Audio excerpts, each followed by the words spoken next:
Bonsoir à toutes, bonsoir à tous. Bienvenue dans votre 18h30 sur Monaco Info. Nous sommes le dimanche 25 février. Voici les titres. Des jeunes étudiants monégasques vont pouvoir de nouveau participer au séjour de sensibilisation dans les régions polaires intitulé Students on Ice. Chaque année, la Fondation Prince Albert II soutient ce concours qui offre une vraie chance aux gagnants de partir à la découverte des glaciers. Gel tardif, températures élevées, manque d'eau, la vigne subit de plein fouet les affres du changement climatique. À l'occasion de l'Assemblée générale de l'Association de la sommellerie internationale, un colloque a eu lieu en principauté pour aborder les adaptations nécessaires dans le domaine viticole face donc au réchauffement de la planète. Un concert lyrique a eu lieu hier soir à l'Opéra de Monte-Carlo. Rolando Villazone a conquis le cœur de tous les spectateurs. Découverte de cet artiste à la voix unique et aux talents multiples dans quelques instants. Qui sont les Monégasques qui vont représenter le pays lors des prochains Golden Voice Music Awards? La réponse dans cette édition, puisque l'une de nos équipes s'est rendue hier aux auditions. L'occasion de découvrir les voix qui ont été retenues pour participer à la grande finale.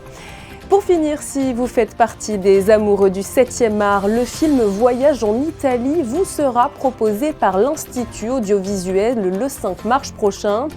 La projection en noir et blanc se fera au Théâtre des Variétés. Vincent Vatrican vous en dira plus sur ce chef-d'œuvre cinématographique datant de 1953. Mais nous débutons ce journal avec vos résultats sportifs du week-end, à commencer par l'AS Monaco FC qui a remporté son importante rencontre face au Racing Club de Lens en s'imposant 3-2. Les Rouges et Blancs ont ouvert le score grâce à un but de Balogun à la 19e minute de jeu, puis de Takumi Minamino à la 30e, mais Lens ne s'est pas laissé faire et inscrit 2 buts à la 31e et à la 77e minute. C'est finalement Takumi Minamino qui viendra encore une fois délivrer son équipe en marquant dans le temps additionnel. Prochain match pour l'AS Monaco le vendredi 1er mars à 21h au Stade Louis II. Et ça risque évidemment de faire des étincelles car les Monégasques se mesureront au PSG. Un mot de tennis également avec le Pune Challenger en Inde. Valentin Vachereau était ce dimanche en finale de ce tournoi face à Adam Walton. Les amateurs de tennis ont d'ailleurs pu assister à un vrai duel entre les deux joueurs et c'est finalement le monégasque Valentin Vachereau qui s'impose 3-6, 7-6, 7-6. Il remporte donc son 3e tournoi Challenger de l'année. Bravo à lui! Et je vous informe qu'un autre joueur de la Fédération monégasque de tennis s'est illustré, mais cette fois lors d'un tournoi en France. Romain Arneaudo, associé à Sam Wisborne, ont atteint la finale du double messieurs du Challenger de Pau. Mais ils se sont finalement inclinés contre 2 Américains, 6-7, 4-6. Les championnats de France jeunes de lutte gréco-romaine se sont déroulés hier à Saint-Yrieix-la-Perche et l'AS Monaco Lutte ramène 2 médailles de bronze de cette compétition. David Bouliga en U20 à 72 kg et Yon Birnat en U20 également à 77 kg ont été récompensés. Félicitations à eux. Le concours Students on Ice est de retour pour sa 14e édition. Une présentation du projet a été faite au lycée Régnier 3. L'objectif est d'offrir à 2 lycéens de la Principauté la possibilité de participer à une expédition en Arctique. Et les candidats, vous allez le voir, sont nombreux. Les détails avec Alban Gingembre et Marie-Ève Béé. Les glaciers conservent l'histoire. Quand ils fondent, c'est une partie du passé qui disparaît. Une conséquence parmi tant d'autres du changement climatique. Pour en prendre conscience, quoi de mieux que de se rendre sur place? Le concours Students on Ice permet à 2 élèves de première de la Principauté de partir en Arctique pendant 15 jours. C'est un bateau qui accueille une centaine, 100 à 120 jeunes du monde entier. Pour ces 2 semaines de programme avec des échanges de scientifiques mais aussi un accompagnement et des rencontres avec les communautés locales de l'Arctique. Il y a un défaut cruel de renouvellement des générations dans les métiers de recherche, dans les métiers techniques aussi puisque les bases scientifiques, qu'elles soient en Antarctique notamment ou dans les glaciers, nécessitent à la fois l'accompagnement de chercheurs et de scientifiques mais aussi de techniciens, de logisticiens qui les font vivre. Et il est vrai qu'il y a un départ à la retraite notamment, ou bien des personnes qui étaient investies, qui décide de faire autre chose et qu'il faut renouveler. Donc il faut sensibiliser, il faut convaincre, il faut recruter de jeunes talents. Les futurs chercheurs, ce sont peut-être eux, car cette expérience unique transforme les jeunes en de véritables ambassadeurs pour la cause climatique. Théodora était lauréate l'an passé et ce voyage a forgé son engagement. C'est un ensemble de souvenirs qui, j'en suis sûre, va beaucoup me servir. J'aimerais bien m'orienter peut-être vers quelque chose de plus actif envers l'écologie, envers l'environnement, parce que c'est une cause qui me tient énormément à cœur et surtout après ce voyage. Les 2 lauréats 2024 seront sélectionnés à travers une création écrite ou artistique. Le changement climatique faisait aussi partie des thématiques abordées lors de l'Assemblée générale de l'Association de la sommellerie internationale. Elle a eu lieu cette semaine au Yacht Club de Monaco et ce samedi, un colloque sur l'évolution des vignes et sur les problèmes liés au changement climatique était au cœur des débats. Émilie Terrasson et Thomas Deus se sont rendus sur place. Des sommeliers du monde entier se sont rassemblés pendant 4 jours à Monaco. Originaire de Bourgogne, la maison Drouhin a été sélectionnée pour son histoire vieille de 140 ans pour animer un colloque sur l'environnement. Un moyen de faire prendre conscience des enjeux du problème climatique et de mettre en avant de potentielles solutions. On observe depuis quelques années, dizaines d'années, qu'il y a un problème dans le vignoble, que si on ne fait rien, dans 20 ans, 30 ans, 50 ans, il y aura probablement plus de vignes, plus de vin, plus de plaisir partagé. Et qu'aujourd'hui, face à cette prise de conscience, on essaie d'établir un diagnostic, c'est quoi la réalité des faits, c'est quoi les projections d'évolution du climat, est-ce qu'on a moyen de changer. Et en fait, oui, il y a certainement des solutions qui existent, il y a certainement des moyens court terme pour s'adapter au changement climatique, mais en réfléchissant plus loin, il y a des solutions à expérimenter, mais qui, elles, s'inscrivent dans un pas de temps beaucoup plus long, 10 ans, 20 ans avant d'arriver à des conclusions. Pour l'exemple, pour la Bourgogne, on plante du pinot noir et du chardonnay, mais on plante que quelques cousins de pinot noir et de chardonnay. Il existe certainement d'autres solutions pour s'assurer qu'on produise toujours de grands vins et qu'ils soient le reflet de notre terroir. Le problème climatique est donc l'un des enjeux des prochaines années pour le monde viticole, mais l'Association de la sommellerie internationale aborde aussi d'autres thématiques lors de cette assemblée générale. Les assemblées générales, en fait, elles portent sur les sujets comme l'éducation, sur des sujets aussi comme, par exemple, le futur de la sommellerie, les investissements, parce que aujourd'hui, plus rien ne se fait sans argent, les sponsors. Comment faire pour pouvoir faire progresser la profession tout en gardant l'esprit de fête et surtout de convivialité. Il faut garder à l'esprit ça. 63 pays font partie de l'Association internationale de sommellerie. 5 pays travaillent pour être cooptés. Pouvoir rassembler le monde entier est un moyen d'ouvrir les discussions. En fait, c'est un moment clé pour l'association, pour voir le futur, où on va. On décide. Il y a le côté financier, le côté futur. Le côté ce qu'on a fait, c'est très complexe. Et comme on a toutes ces cultures et toutes ces langues et tout ça, c'est très intéressant. Parce que ce que nous, on pense que c'est une vérité, c'est pas toujours une vérité dans un autre pays ou dans un autre continent. Les échanges entre pays et entre sommeliers ont donc rythmé ces 4 jours de rassemblement, ici, en Principauté. Un rassemblement international qui s'est donc terminé ce dimanche 25 février. Il était le metteur en scène du Barbier de Séville la saison dernière à l'Opéra de Monte-Carlo. Mais Rolando Villazone est d'abord un chanteur lyrique et il a été invité par Cecilia Bartoli à donner un concert exceptionnel ce samedi à la Salle Garnier. José Sacré et Thomas Deus y ont assisté. Reportage.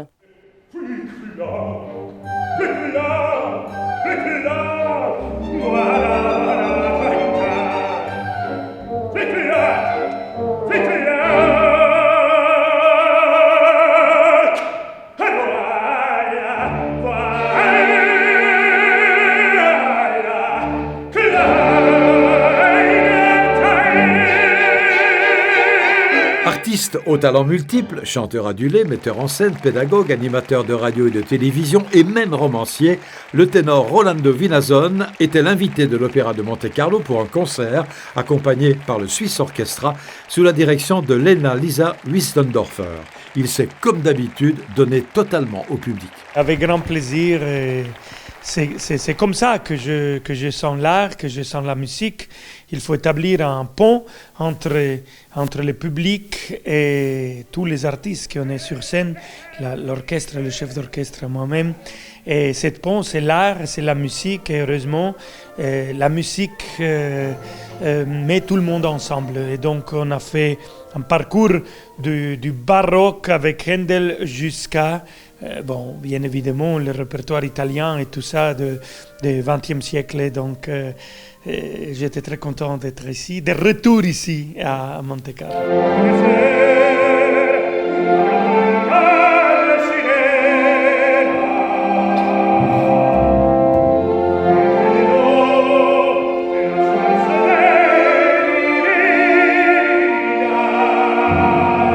C'est un monde difficile, il y a beaucoup de problèmes, il y a beaucoup de moments noirs, obscurs, et donc l'art nous donne l'opportunité de voir de la lumière et de l'espoir et de suivre cette ligne, cette lumière, cet espoir pour essayer d'avoir une vie réussie, une vie avec joie, une vie.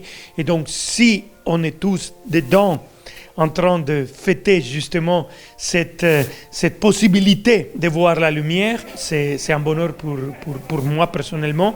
Je suis sûr que pour vous aussi, et pour nous tous, qu'on peut arriver à donner cette possibilité.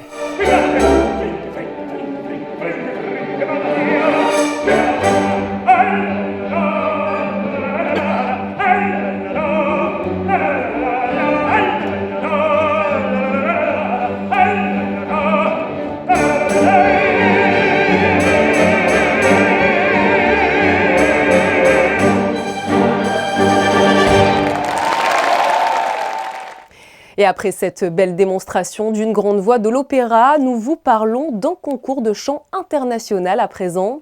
Ce samedi s'est déroulé au théâtre Michel Danner de Beau-Soleil le casting des Golden Voice Music Awards 2024. L'occasion pour les Monégasques de rejoindre la Monaco Team et de représenter la principauté lors de la grande finale qui se déroulera à Cannes en avril prochain. Reportage Justin Adel et Thomas Deus. On s'est connus à Paris, la rage au ventre, à bercer patiemment des lendemains plus beaux. You're my best bud. Près de 300 participants pour une quarantaine de lauréats.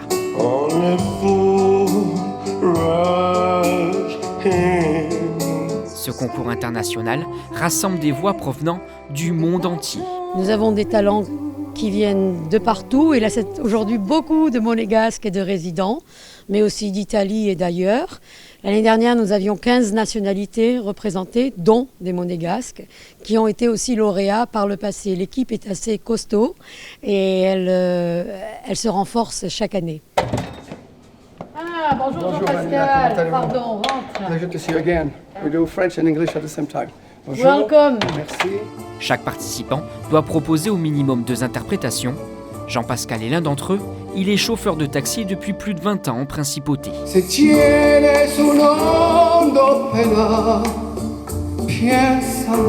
Et si initialement il prend plaisir à chanter pour ses passagers, aujourd'hui, c'est sur la scène qu'il fait vivre sa passion.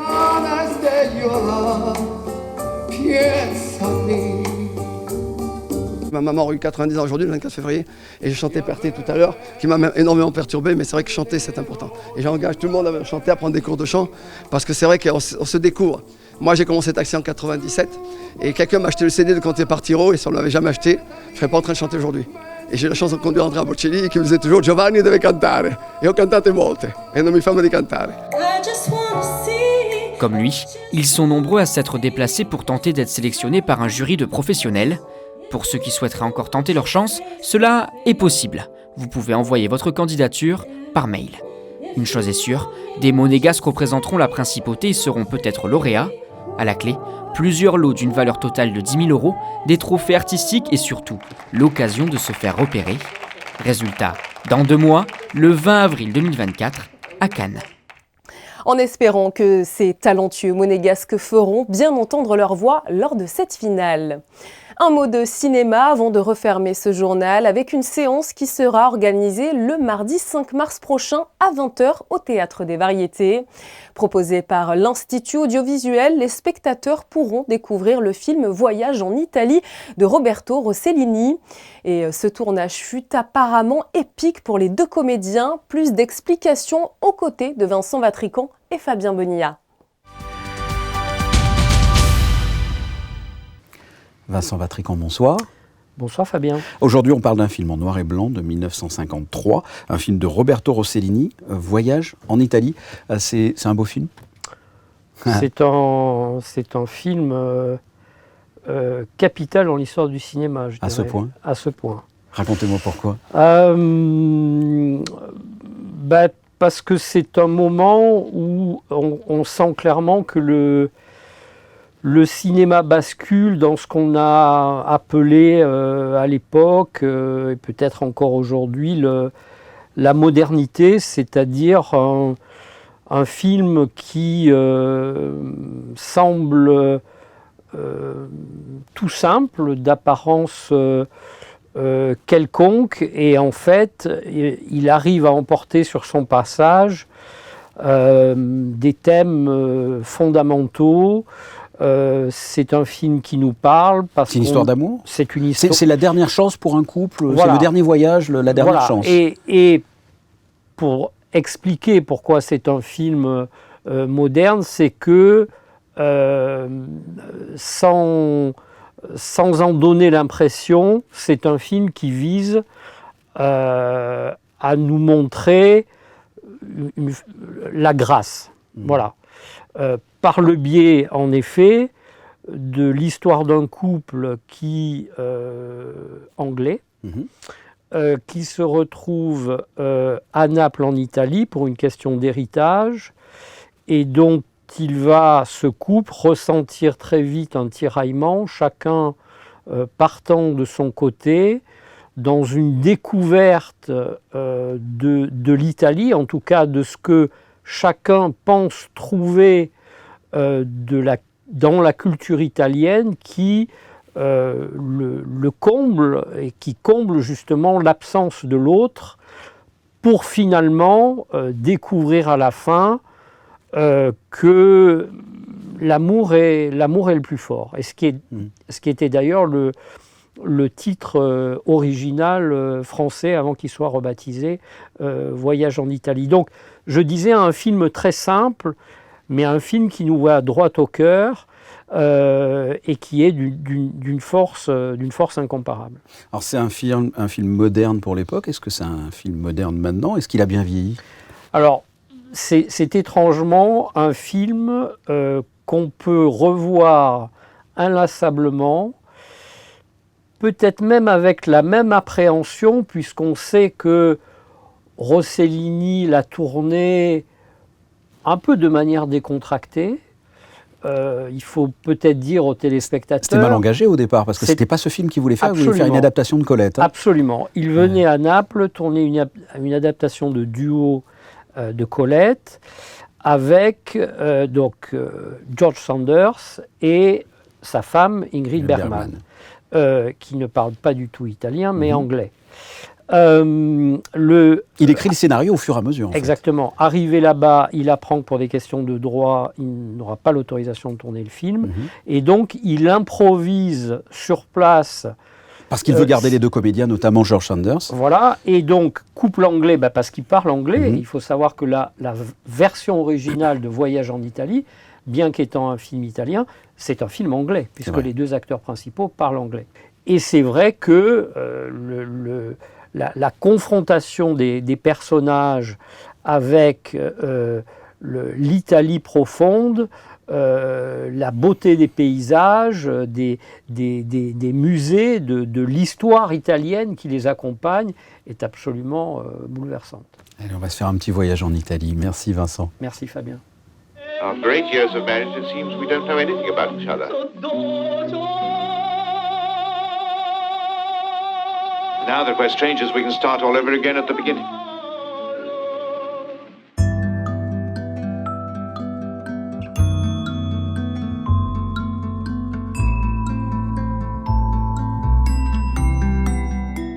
Rejoignons désormais Justin Hadel pour les prévisions météo de ce début de semaine avec des fortes pluies au programme. Effectivement, Julia, la pluie va rythmer ce début de semaine et notamment toute la journée de demain. Plusieurs averses inférieures à 20 mm pourront se produire avant une petite pause vers 18 h pour revenir de plus belle en début de soirée. Le vent sera aussi très présent avec des rafales pouvant monter à plus de 50 km/h. Forcément, les températures vont être impactées 9 à 12 degrés avec un ressenti qui ne devrait pas dépasser les 7 degrés. Concernant la température de l'eau, on redescend d'une unité pour repasser à 14. Le soleil se lèvera à 7 h 11 et vous pourrez admirer le coucher de soleil, enfin si les nuages ne sont pas trop présents, à 18 h 15, sans doute derrière votre fenêtre. Nestor, n'oubliez pas, demain c'est votre jour. C'est la fin de votre édition du dimanche. Je vous laisse avec la rétrospective des événements qui se sont produits les années précédentes à la même période. C'est le flashback. Demain, vous pourrez retrouver Fabien Bonilla, la présentation de ce journal. Très belle soirée sur notre antenne.